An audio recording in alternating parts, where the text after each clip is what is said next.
Boa noite a todos. O tema de hoje é muito interessante. É uma pergunta. O que buscamos? Já paramos para refletir? Nós já sabemos o que nós efetivamente queremos da vida? E nós já mudamos ao longo do tempo aquilo que nós achávamos que queríamos? Para a gente começar as nossas reflexões, vou falar de uma lenda que diz que um homem, insatisfeito com a vida, resolveu sair à procura de Deus. Porque ele queria conversar com Deus e queria que Deus explicasse as injustiças da sociedade, que Deus explicasse as dores pelas quais passava. Tantas coisas ele necessitava de esclarecimento. E dizem que esse homem procurou Deus em todos os lugares por muito tempo. Até que um dia, chegando em um local, ele sempre perguntava: vocês sabem onde Deus mora? Até que nesse local ele encontra alguém que lhe fala: eu sei onde Deus mora. Então me diga. E ele ouviu atentamente. Aquele estranho diz a ele que bastaria ele pegar aquela estrada, seguir na direção norte, andar tantos quilômetros até tal ponto, chegar ao pé de uma montanha. Teria uma escadaria de uns 2.000 degraus, que no topo, lá ele se encontraria com Deus. Esse homem sai ansioso. Hoje vou me encontrar com Deus. Caminha, chega ao pé da montanha, encontra a escadaria, começa a subir, e na subida ele ia refletindo como seria o encontro com Deus. O que ele falaria, o que ele esperaria, até que ele chega no último degrau, e no último degrau ele encontra uma pequena e simples cabana. Ele pensa em bater à porta, mas as reflexões eram tantas, as inseguranças, as incertezas eram tantas, que ele resolveu tirar o sapato, descer de costas, degrau por degrau, até uma certa distância, se virar e descer até o pé da serra. Dizem que esse homem até hoje procura Deus, em todos os lugares, menos onde Deus se encontra. Será que esse homem estava realmente querendo se encontrar com Deus? Será que ele queria mais a caminhada do que o objetivo da caminhada? Será que nós realmente procuramos aquilo que nós falamos que buscamos? Ou será que preferimos a busca ao objeto? Olhando a história do homem na face da Terra, o Homo sapiens, nós, como nós nos reconhecemos, surgiu na face da Terra há aproximadamente 200.000 anos atrás. E o que nós buscávamos nesta época? Nós buscávamos a sobrevivência. Gastávamos todo o nosso tempo na manutenção da nossa existência. nós buscávamos satisfazer as nossas necessidades fisiológicas. Beber, comer, dormir, reproduzir, sobreviver. Durante centenas de milhares de anos, o homem agiu dessa forma na face da terra, buscando meramente a sobrevivência. Bem, o fogo foi a primeira e a grande conquista do homem na pré-história. A pré-história durou cerca de 194 mil anos. A escrita teria sido inventada há aproximadamente 6 mil anos atrás. E o que aconteceu quando o homem conseguiu controlar o fogo? Ele passou a usar o fogo para caçar melhor. Ele passou a usar o fogo para se defender melhor. Ele passou a usar o fogo para construir armas, para poder caçar melhor ainda. Ele passou a usar o fogo para cozinhar os alimentos. E ele começou a não precisar mais gastar 100% do seu tempo na sobrevivência. E o que o homem resolveu fazer, neste momento, que ele não precisava empregar 100% do seu tempo na sobrevivência? Bem, nós sabemos que ele passou a querer dominar os outros. Os clãs que tinham o controle do fogo, quando se deparavam com outros clãs que não conseguiam controlar e usar o fogo, o primeiro dominava o segundo. E esse processo dura até os dias de hoje, infelizmente. O homem busca a conquista do externo, do outro, da outra nação, de uma outra sociedade, fruto do que nós vivemos desde a pré-história. No século passado, nós tivemos 2 grandes guerras em nível mundial. E quais os objetivos dessas guerras? O controle, o domínio do outro. Ou seja, até os dias de hoje, nós ainda vivemos de maneira similar àquela quando nós aprendemos a controlar e a utilizar o fogo. Bem, mas já há aproximadamente 2000 anos atrás, Jesus veio nos ensinar algo diferente.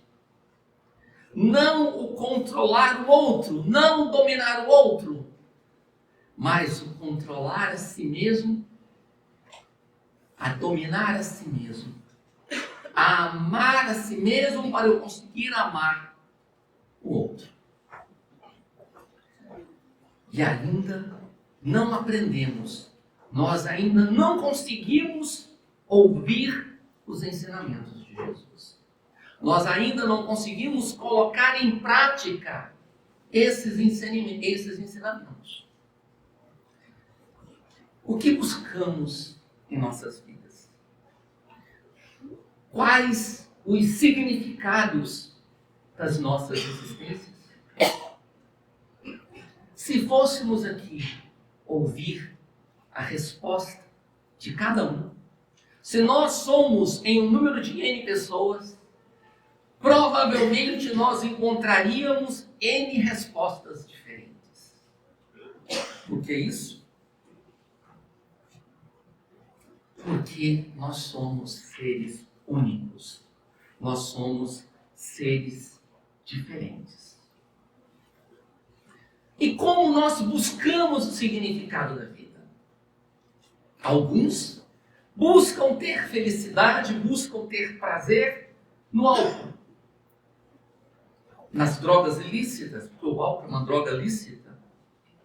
Outros buscam na realização profissional, na conquista dos bens materiais. Outros buscam no sexo sem compromisso. Vivemos numa sociedade, infelizmente, onde o sexo deixou de estar na cabeça para estar no órgão.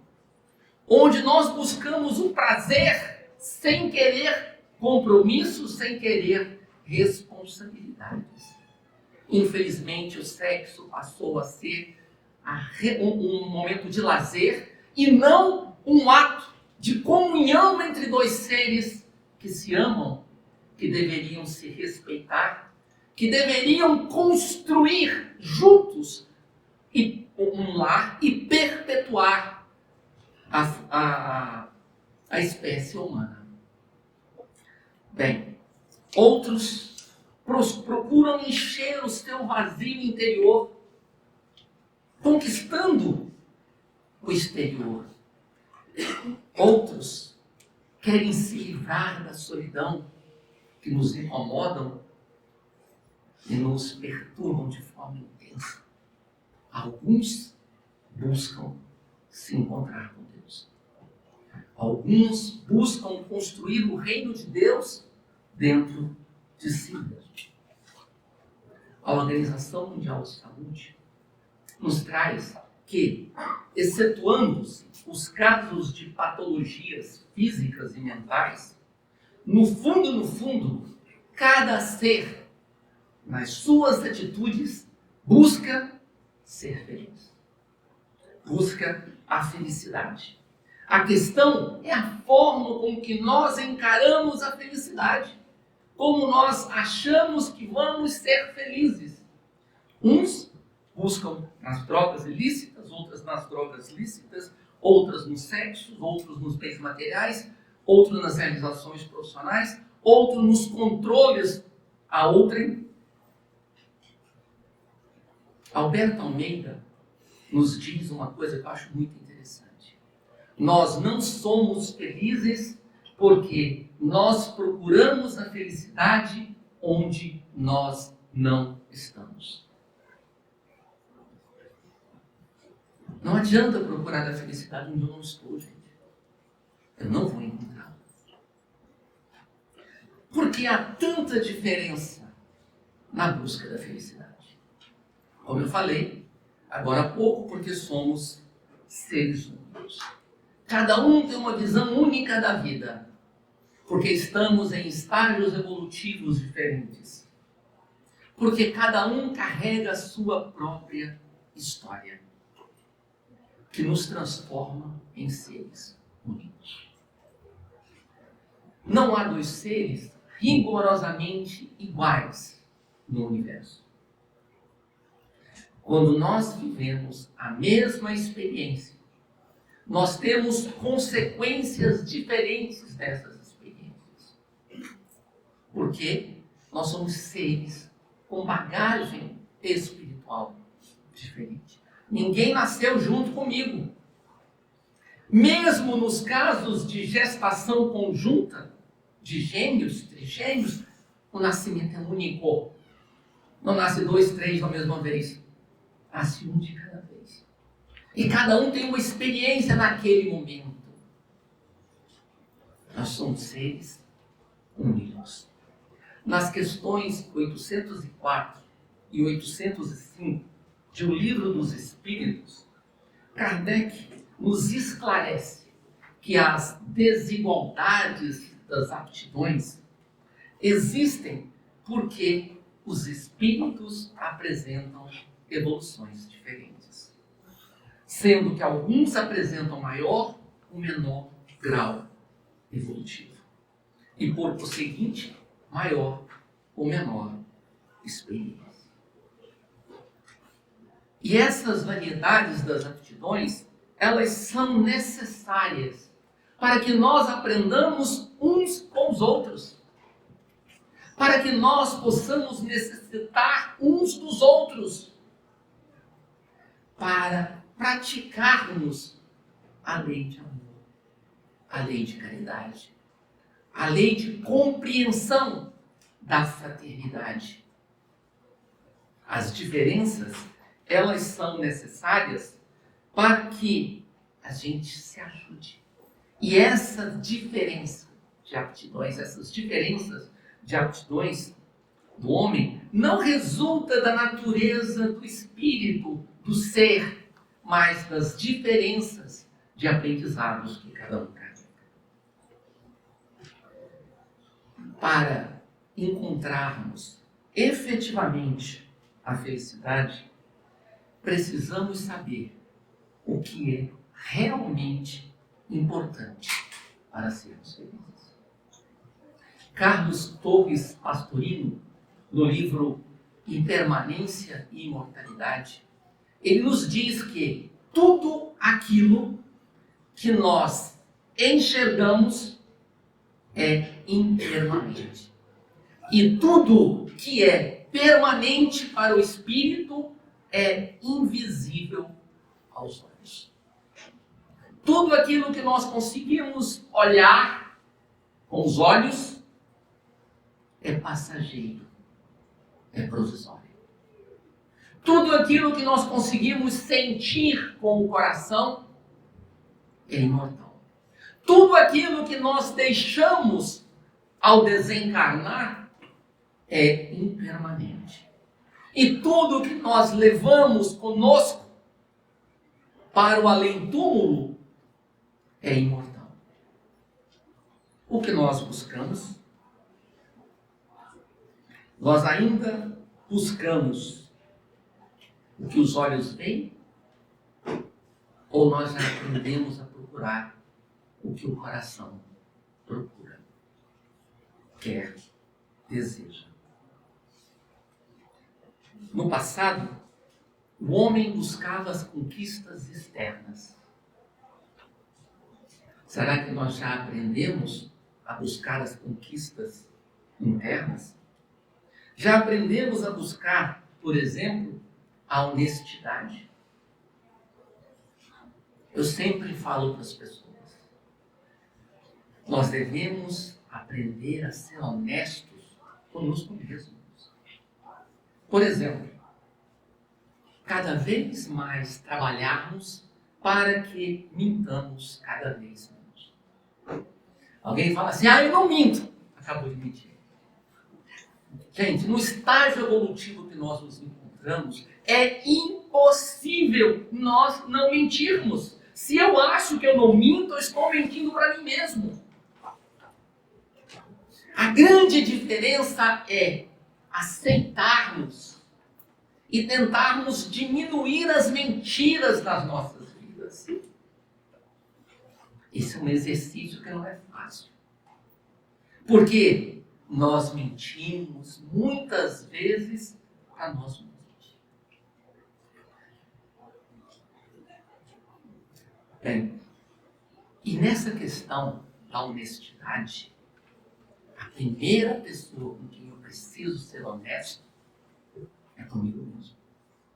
Outro dia eu estava conversando com uns amigos meus, eles ficaram assim me vendo, que quando a gente resolve fazer esse caminho para dentro da gente, a gente vai descobrindo que a gente não é tão bonitinho quanto a gente achava que era. Nós somos invejosos, somos ciumentos, somos orgulhosos. E muitas das vezes eu vejo uma coisa lá fora, e aí vem aquele comentário mental, depreciativo. Aí a minha voz interior já fala, tá com inveja. Ela fala, isso não é inveja. Aí eu volto a falar comigo mesmo, tá mentindo para você mesmo. Quando a gente resolve olhar para dentro da gente e buscar nos conquistar, precisamos ter coragem de ser honestos, de não mentirmos mais para nós mesmos. E quando eu aprendo a não mentir mais para mim, eu vou criando coragem para não mentir para o outro.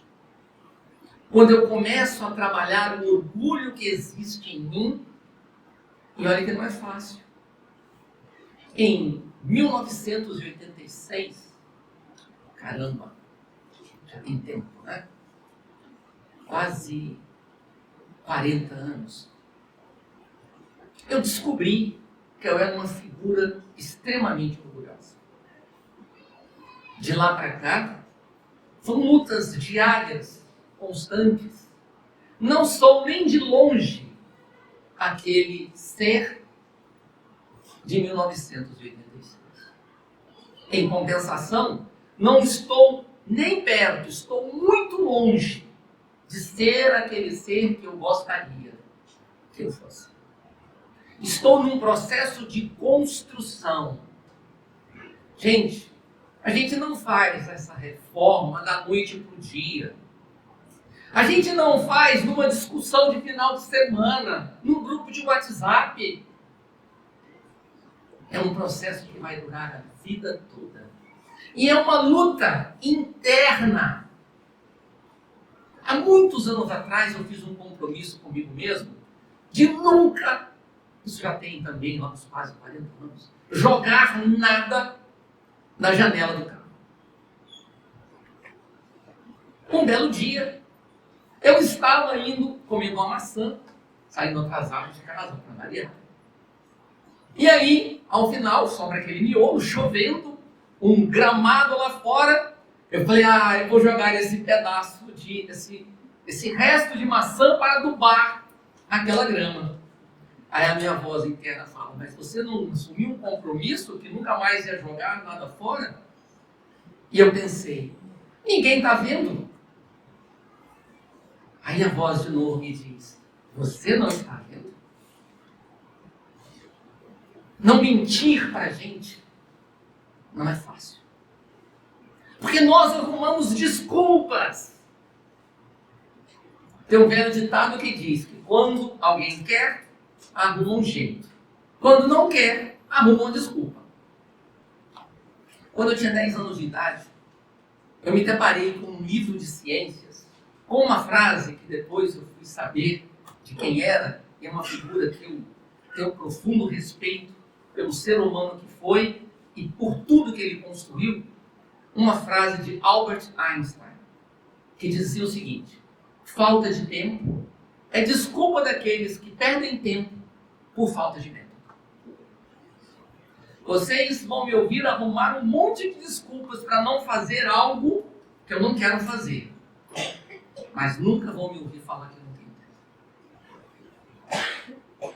Porque isso marcou desde os 10 anos de idade. Eu tenho tempo. E nós temos tempo para tudo aquilo que nós damos prioridade nas nossas vidas. Quando alguém fala eu não tenho tempo, eu ouço. Eu não quero. Eu não tenho interesse. Não é prioridade para mim. Porque quando é prioridade, nós arrumamos um jeito para fazer. Bem, onde nós vamos encontrar essa bendita felicidade? Jesus nos ensinou por intermédio de Mateus, capítulo 6, versículo 33. Mas buscai primeiro o reino de Deus e a perfeição dele, e todas estas coisas vos serão acrescentadas. Voltamos à história, à lenda do homem que procurava Deus.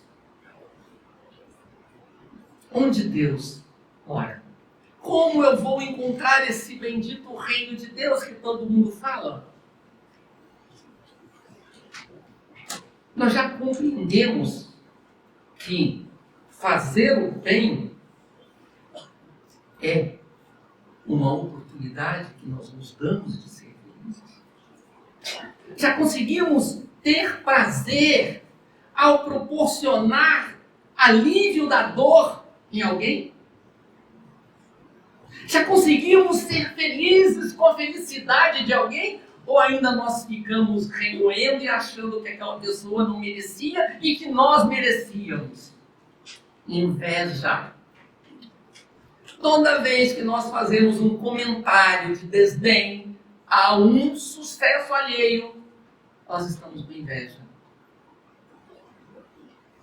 Nem sempre é uma inveja no nosso nível de consciência, mas no fundo, nós queríamos aquilo pra gente. Um dos grandes aprendizados, tive um pai bastante rigoroso, Ele nos ensinou a não querer nada que não nos pertencesse. Absolutamente nada. Nenhuma palha, nenhuma folha. Absolutamente nada. E ele era extremamente rigoroso. Ele falava, eu estou aqui para criar homens. Num aspecto geral da palavra. Né? Bem, onde nós vamos encontrar esse reino de Deus? Como homem da nossa história? Fugindo do local onde Deus está? Ou nós vamos efetivamente ao encontro dele? E onde poderíamos nos encontrar com Deus? Onde Deus mora nesse momento? Dentro de cada um de vocês. Quando eu buscar o meu autoencontro, eu estou na busca de Deus. Quando eu busco me conhecer como eu sou, trabalhar as minhas imperfeições, as minhas dificuldades, me tornando um ser melhor, eu estou buscando o encontro com Deus.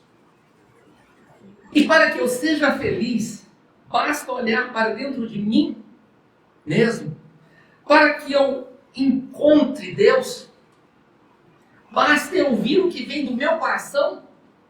Esse é o caminho. Mas não é tão simples assim. Como eu falei para vocês agora há pouco, é um processo que vai durar a nossa existência inteira.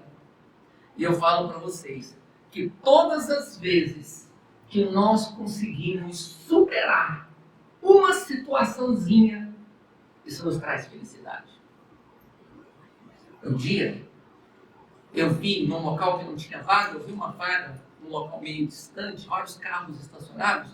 Eu falei, tem uma vaga ali, eu vou estacionar. Quando eu cheguei lá, veio um guarda gritando, não pode estacionar aí não, isso aí é vaga privada, e não sei o que, gritando. Na hora, qual é a reação que a gente tem? A vontade que a gente tem é de reagir. Respirei fundo, saí do carro e falei, meu irmão, tem alguma placa dizendo aqui que é proibido estacionar? Ele olhou, não tinha. Eu posso pedir um favor para o senhor? O senhor podia colocar uma placa para que outros desavisados como eu não cometam o mesmo equívoco? Porque não tem placa. É mesmo, é mesmo. O que você vai fazer? Aí vou ter que ir na administração fazer não sei o que lá, é rápido. Então o senhor pode ir lá. Fui, resolvi meu problema, voltei. Se eu fosse grosseiro com ele, o que ele ia fazer? Fui obrigado a tirar o carro de lá. E sair dali dá um prazer. Não o fato de ter agido, não o fato do outro ter agido, mas o fato de eu ter me controlado, o impulso de revide. Essas pequenas coisas nos trazem felicidade, nos trazem uma alegria maravilhosa de sabermos que nós estamos conquistando coisas novas. Então, se amanhã acontecer essa situação e você explodir, eu vou perceber que eu estou num caminho de construção. Eu não sou perfeito. Se eu fosse perfeito, eu não estaria mais aqui, gente. Eu estaria desencarnado em outro mundo. Tem mais evoluído que o nosso. Alguns falam, não acredito que você faça isso. Gente, eu sou um ser imperfeito como todos nós aqui. Eu tenho vícios, tenho defeitos, tenho qualidades, tenho virtudes, como todos nós. Cada um tem uma parcela desse aprendizado. Mas esse processo de mudança não é simples, não é fácil. Por quê? Nós ficamos milênios repetindo. Nós éramos aqueles homens que habitávamos as nossas cavernas. Ficamos milênios de anos repetindo ações. Mudar hábito não é fácil. Já tentaram mudar um hábito na vida de vocês? Não é simples, eu preciso de esforço, empenho, dedicação, reflexão, ponderação, repetir os erros várias vezes, tentando descobrir o que me motiva a agir daquele jeito, até eliminar a causa. Nós não vamos fazer isso da noite para o dia. Muitos de nós ainda fugimos de nós mesmos. Nós ainda não temos coragem de olhar para nós e nos encararmos. E nos enfrentarmos. Uma coisa que eu aprendi na vida, a diferença entre lutar e brigar. A gente deve evitar brigar o tempo inteiro. Nunca devemos fugir a uma luta. Lutar é por um propósito, é por um princípio, por um objetivo. Você lutar não quer dizer que você vai brigar, não. É você se empenhar, conquistar aquilo que você acredita. Bem, mas muitos de nós ainda vivemos nas ilusões. Ainda nos distraímos nas coisas externas. Ainda nos preocupamos demais com o externo e esquecemos da nossa parte interna. Nós ainda vivemos muito em função do que os outros pensam, do que os outros vão achar. Muitos de nós ainda somos como a Eva, de Eva e Adão. Ela deu ouvidos à serpente, não pela reputação da serpente, porque a serpente disse aquilo que ela queria ouvir. Quantos de nós ficamos felizes com alguém que nos fala aquilo que nós gostaríamos de ouvir e ficamos chateados com alguém que fala aquilo que nós precisávamos ouvir? Quantas vezes nós ficamos alegres com quem nos apoia e ficamos chateados com quem nos questiona a conduta? Nós somos como a Eva. Agimos como a Eva. O que a pessoa faz é problema dela. O que eu faço com o que a pessoa fez é problema meu. O dia que eu conseguir separar essas duas coisas, eu estou caminhando para construir o reino de Deus dentro de mim. Porque eu não vou mais me afetar com o que vem de fora. Eu vou construir aquilo que eu acredito dentro. Eu vou deixar de reagir e vou passar a agir. Alguns de nós ainda nos comprazemos no jogo enganoso dos sentidos físicos. E um deles é o sexo. Tem uma frase de Joana que eu adoro, que ela diz o seguinte: o sexo sem amor é como sorver a água do mar para aplacar a sede. Não sacia nunca.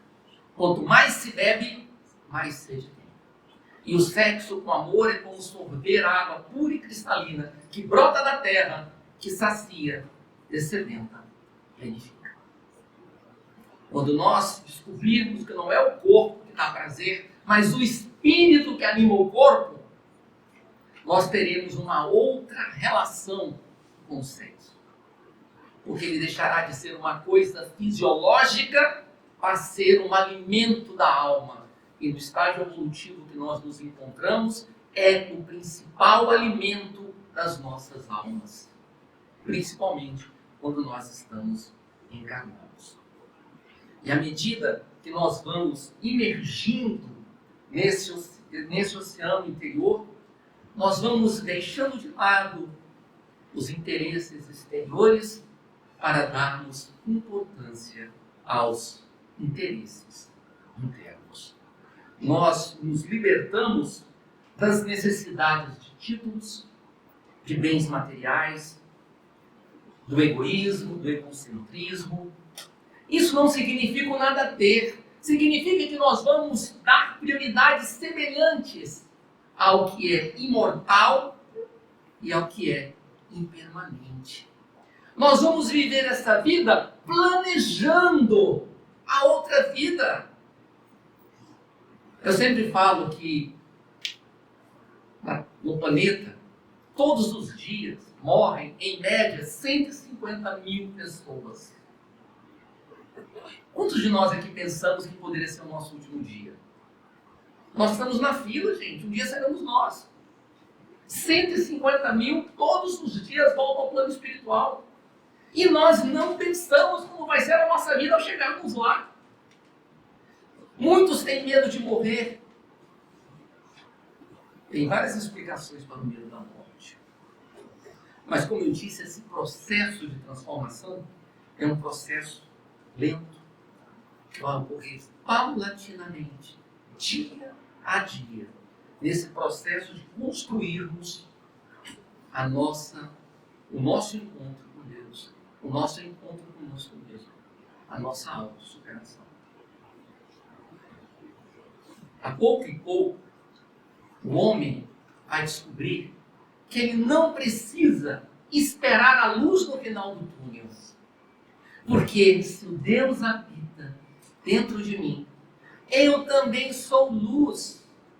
Eu posso acender a luz em mim e percorrer todo o túnel da claridade, iluminando o meu caminhar e daqueles que ainda não conseguiram perceber que também são luzes.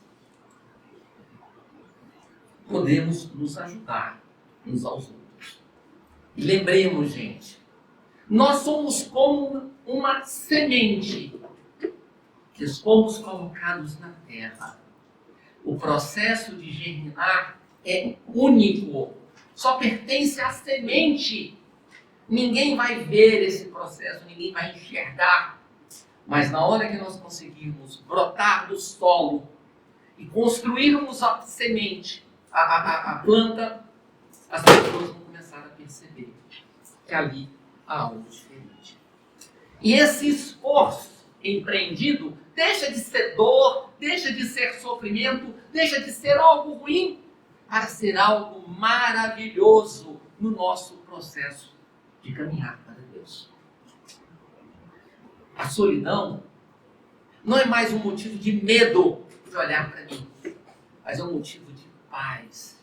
No momento que eu me dou para conversar comigo mesmo, para encontrar o que há de melhor em mim e também as coisas que não me são agradáveis. A felicidade que interessa não é mais a minha, mas a do conjunto onde eu estou inserido. E Emmanuel, no livro Fonte Viva, ele nos diz: quando conseguires superar as tuas aflições para criares a alegria dos outros, a felicidade alheia te buscará onde estiveres, a fim de improvisar a tua aventura. Nós seremos felizes quando nós proporcionarmos alegria, alívio às dores dos outros.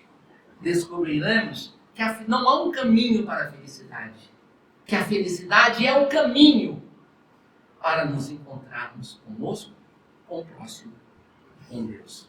Deixamos de responsabilizar os outros pelas nossas desditas, compreendemos que nós somos herdeiros de nós mesmos.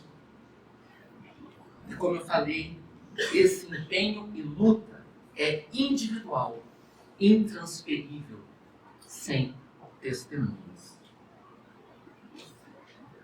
Alguns de nós ainda buscamos o externo, a matéria.